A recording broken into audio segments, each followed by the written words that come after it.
ونصلي على رسول الكريم أما بعد درود شریف بلند آواز اللهم صل على محمد وعلى اللهم صل على محمد اللهم بارك على محمد كما باركت على محمد.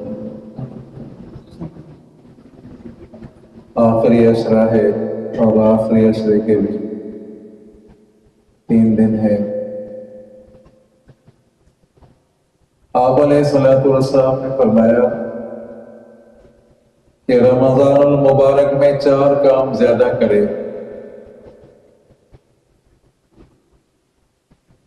ایک تو لا الہ الا اللہ زیادہ پڑھے، دوسرا استغفر اللہ زیادہ پڑھے، اور تیسرا جنت کی طلب زیادہ کرے، اور چوتھی بات جہنم سے پناہ مانگے.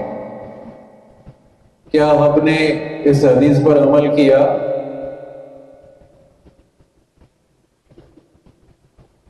زیادہ تذکرہ ہوا لا الہ الا اللہ کا؟ اگر نہیں ہوا تو عزیزوں کم از کم ان 3 دنوں میں تو آدمی بلند آواز سے پڑھے اور زیادہ پڑھے لا الہ الا اللہ، لا الہ الا اللہ، لا الہ الا اللہ. پڑھو سارے لا الہ الا اللہ، لا الہ الا اللہ محمد رسول اللہ صلی اللہ علیہ وسلم. آپ علیہ السلام نے فرمایا کہ لا الہ الا اللہ زیادہ پڑھو رمضان مبارک میں. آپ علیہ السلام نے فرمایا استغفر اللہ زیادہ پڑھے، استغفر اللہ ربی من کل ذنب واتوب الیہ. استغفر اللہ پڑھو، بلند آواز سے. پیچھے والے بھی پڑھے استغفر اللہ ربی من کل ذنب واتوب الیہ، استغفر اللہ ربی من کل ذنب واتوب الیہ. تیسری بات جنت کی طلب زیادہ کریں. اللہم انی اسألک الجنت، یا اللہ جنت کی طلب کر رہا ہوں، جنت کا سوال کر رہا ہوں میں آپ سے، اور جہنم سے پناہ مانگ رہا ہوں. آپ علیہ السلام نے فرمایا کہ جنت میں ایک دروازہ ہے جس کا نام ریان ہے. جانا سبحان اللہ، ریان ہے، اور خاص ان میں روزے دار داخل ہوں گے. جیسے آپ ایئرپورٹ میں آتے ہیں، ایئرپورٹ ایک دروازہ وہ ہوتا ہے جو خاص اپنے ملک کے باشندوں کا، ایک دروازہ ہوتا ہے غیر ملکی لوگوں کا. اب ایئرپورٹ پر آپ جائیں، کراچی کے ایئرپورٹ جائیں، اور جہاں ایک ایسا دروازہ ہے کہ بھائی وہ چلے جا رہے ہیں، بھائی ملکی لوگ، کراچی کے لوگ، اور وہ اس دروازے سے غیر ملکی نہیں آئیں گے. اس دروازے سے اگر غیر ملکی آئیں گے تو پکڑا جائے گا، بھائی یہ دروازہ، یہ گیٹ تمہارا نہیں ہے. یہ گیٹ ان کا ہے جو ملکی لوگ ہیں، جو کراچی کے لوگ ہیں ان کا گیٹ ہے، وہ آئیں گے، غیر ملکی نہ آئیں گے. تو وہ جو روزے دار ہوں گے وہ روزے دار خاص اس دروازے سے آئیں گے، کسی اور کو اجازت نہیں ملے گی. جب روزے دار آ جائیں گے پھر وہ دروازہ بند ہو جائے گا. آپ علیہ السلام نے فرمایا جنت 5 لوگوں کے لیے مشتاق ہے. ان الجنت مشتاق علی 5 نفر، 5 لوگوں کے لیے جنت مشتاق ہے کہ 5 لوگ میرے طرف آئیں. تالی القرآن، قرآن کی تلاوت کرنے والے. فرمایا جس کے سینے میں قرآن نہیں ہے وہ ویران گھر کی مثال ہے. جس کے سینے میں قرآن نہیں وہ ویران گھر کے مثال ہے. عزیزوں جو قرآن پڑھے ہوئے نہیں ہے وہ فکر کرے.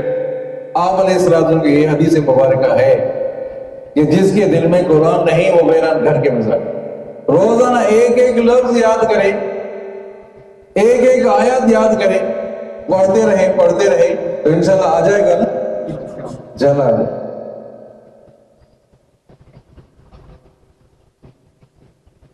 کہتے ہیں کہ ایک شخص جن کو دیکھا گیا کہ قبر میں اس کی خوشبو ہی خوشبو ہے.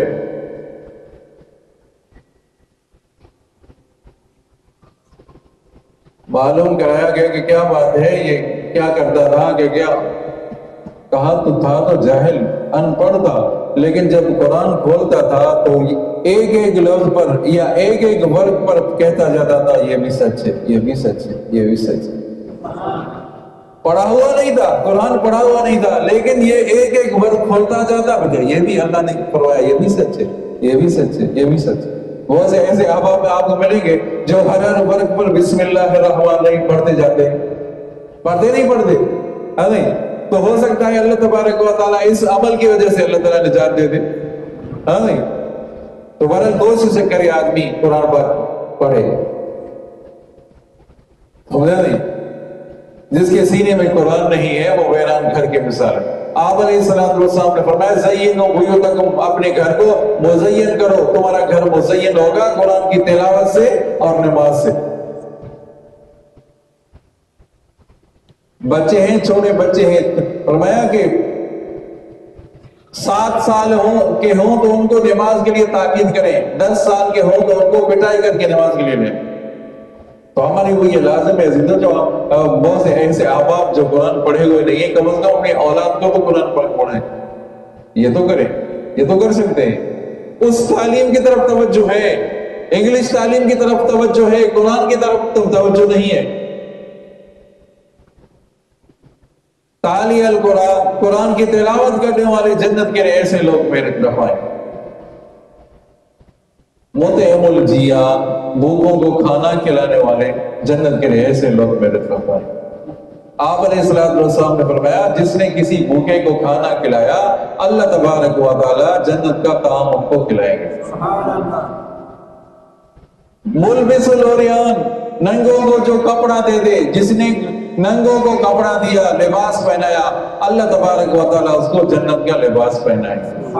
امام ابو حنیفہ جب عید کا موقع آتا تو ہر گھر میں وہ کپڑے پہنچاتے تھے، سمجھے نہیں؟ اور 5واں اور آخری، من صلی علی حبیب الرحمن، جو محبوب مصطفیٰ صلی اللہ علیہ وسلم پر زیادہ درود پڑھنے والا ہو، جنت کے ایسے لوگ میرے طرف۔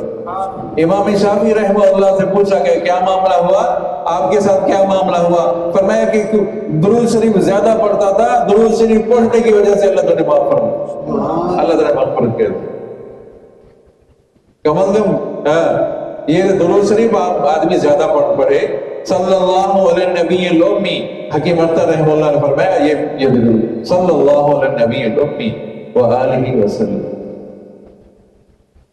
سمجھا نہیں؟ جنت 5 لوگوں کے لیے مشتاق ہے۔ قرآن کی تلاوت کرنے والے میرے طرف آئیں، بھوکوں کو کھانا کھانے والے میرے طرف آئیں، ننگوں کو کپڑا دینے والے میرے طرف آئیں، اور سمجھا نہیں؟ اور آپ صلی اللہ علیہ وسلم پر درود پڑھنے والے میرے طرف آئیں۔ کتنے ہو گئے؟ 4 ہو گئے۔ 5 اور آخری جو رہ گئے، ہمیں حافظ اللسان، جو زبان کی حفاظت کرنے والے ہوں وہ میرے طرف آئیں۔ آج کیا معاملہ ہے عزیزو؟ کوئی ایک کو اگر کوئی گالی دے دو، 10 گالیاں ملتی ہیں، 10 گالیاں ملتی ہیں، تو ایسا تو ایسا۔ حافظ اللسان، جس نے اپنی زبان کی حفاظت کی، آپ علیہ السلام نے فرمایا تم 2 چیزوں کی مجھے ضمانت دے دو، میں تمہیں جنت کی ضمانت دیتا ہوں۔ ما بین لحیہ و ما بین رجلہ، آپ صلی اللہ علیہ وسلم نے فرمایا کہ زبان کی ضمانت دے دو کہ ناجائز استعمال نہیں کرو گے، شرم گاہ کی ضمانت دے دو ناجائز استعمال نہیں کرو گے، میں تمہیں جنت کی ضمانت دیتا ہوں۔